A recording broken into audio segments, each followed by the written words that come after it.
Hey guys, welcome back to another Bums Blitz video. I'm your host, The Bum, and today we have something a little bit different for you, something special, I hope. But before we get into it, I want to remind you all to subscribe to the channel if you haven't already done that. Click the little red button down below. It helps me out, plus it will give you notifications every time I go live, and I go live every Sunday morning, 30 minutes before kickoff, to answer all of your questions. Also, I go live when I draft all my drafts, and I have about 14 left, so get in on those. There's a chat room. You can ask me all the questions you want. You could also ask me all the questions you want on Twitter at BumsBlitz. Also, my website at bumsblitz.com.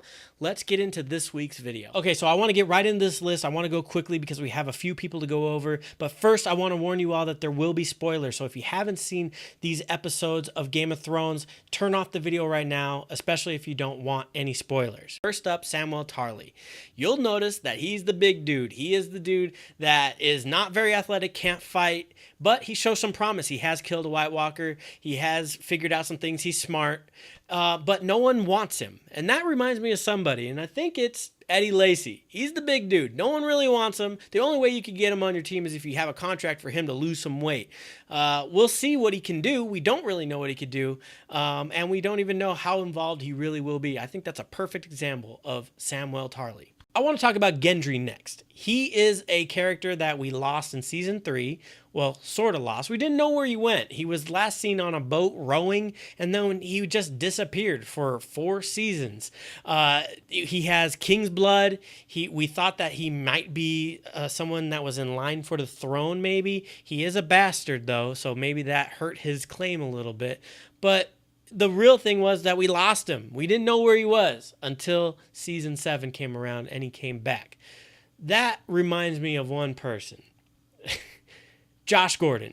Where the hell is Josh Gordon? He did all these things for Cleveland and then he's gone. Obviously, his fault being a moron, but we're still wondering where he is. When is he going to be reinstated? I don't know. He is our Gendry. Next up, we got Sir Gregor Clegane, also known as the Mountain. This was a really simple one for me. It's a mindless beast who will do as you say. You send him to go out and no one gets in his way. Obviously, that's Mr. Rob Gronkowski. Gronk.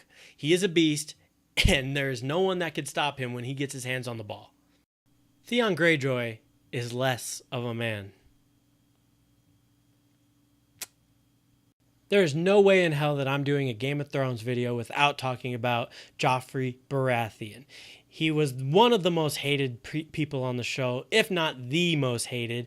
He was mean. He yelled all the time. He did crazy stuff. No one liked him. No one who watched the show liked him.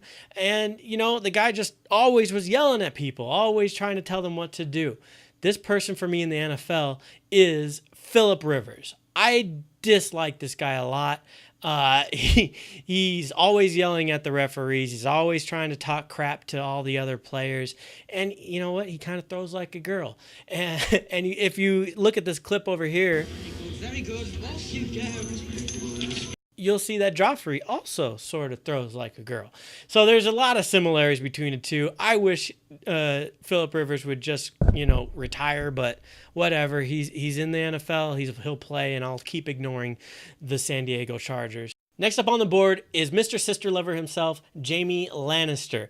When I thought about this, there was really only one person that I can compare him to in the NFL. A person who can do work with one hand. You can get in his head a little bit. He doesn't make the right decisions all the time. A guy who is a ladies' magnet. Really, one guy, and that is Mr. Odell Beckham Jr., a dude who you can get in their head a lot. You can throw him off his game, but he can still make you look stupid with one hand. Tyrion Lannister is important to the Game of Thrones story, so I really had to take my time and think of somebody who really embodies the character. It was hard. I didn't find anybody perfect, but I think I did a pretty good job. I went through players who were smart, who led their teams. They came up with plans and executed them. They won big games when people thought they weren't going to win. Maybe some thought that this person was too short to do the job that they were supposed to do, but then they did it anyways. Possibly someone who had a mark on their face, a distinguishing mark. I don't know. I think you know where I'm going with this. It's Mr. Drew Brees. the mark, it's there. That's too simple. That was easy to pull out. He's a leader of men. He does his job every year. He got that big Super Bowl win when no one thought that he could pull that out. The city was going through a lot at the time. He did it anyways. And yeah, he's important to the team. You can't get rid of him without Drew Brees. The Saints are nothing. And I think that really embodies what Tyrion is to the Game of Thrones story. Next up on the list is Oberyn Martell. Last time we saw him, he was fighting against the Mountain. He ended up getting his head smashed in like a zit. But before that, he displayed a lot of skills that a lot of NFL players have. The person that I wanted to compare him to was Deshaun Jackson. Deshaun Jackson, obviously, is very quick. He maneuvers around like it's nobody's business, and he's super, super fast. We saw this displayed against the Mountain before, he made his terrible mistake in not getting the kill. Say her name. Say it again!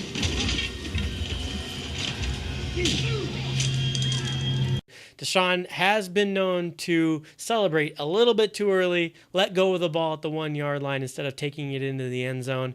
Sort of like what Oberon did when he didn't stab the Mountain in the heart when he had the shot. The next person I'm about to talk about is really tough to talk about for me. It's Jon Snow. Jon Snow is my favorite character in the Game of Thrones, and he reminds me a lot of one of my favorite players in the NFL, especially someone on my favorite team. Before I tell you who he compares to, I will tell you what I was looking for when looking for a comparison. Basically, Jon Snow was somebody who was kind of boring to start off his career, but always solid, someone you could rely on. But he was nothing to write home about, really. He was just a guy. Then he started to get some weapons. He got a wolf. He got a Valyrian steel sword. And now all of a sudden he's on top of the game. He looks like he's on top of the world, that he's moving forward, and then he gets stabbed in the heart.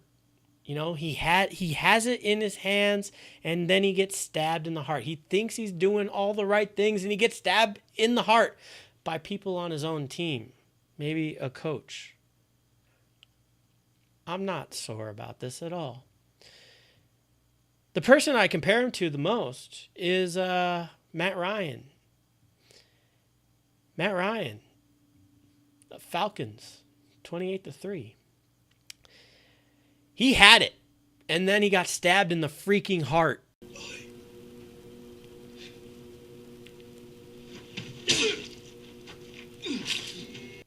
And that's why this is so tough for me to do. He is Jon Snow. Matt Ryan is Jon Snow. Matty Ice is the ice in Fire and Ice. It's a perfect example. I'm just hoping that the story ends with Jon Snow on the throne, because I know next year or this year, Matt Ryan will be a Super Bowl champion. I know it. I feel it. They're going to go back. They're going to win the championship. I promise you. Or I'll be doing this again next year with another very, very sad tone. Last but not least is the Night King. He has some crazy powers. We don't really know what he can do, but we have seen a few things. We've seen him throw a spear from hundreds of yards away and hit a flying armored dragon and kill him. Nothing else could do that. Even a machine couldn't pierce the armor of the dragon, but this guy threw one spear by himself and killed the thing. We've seen him bring back thousands of people all at once.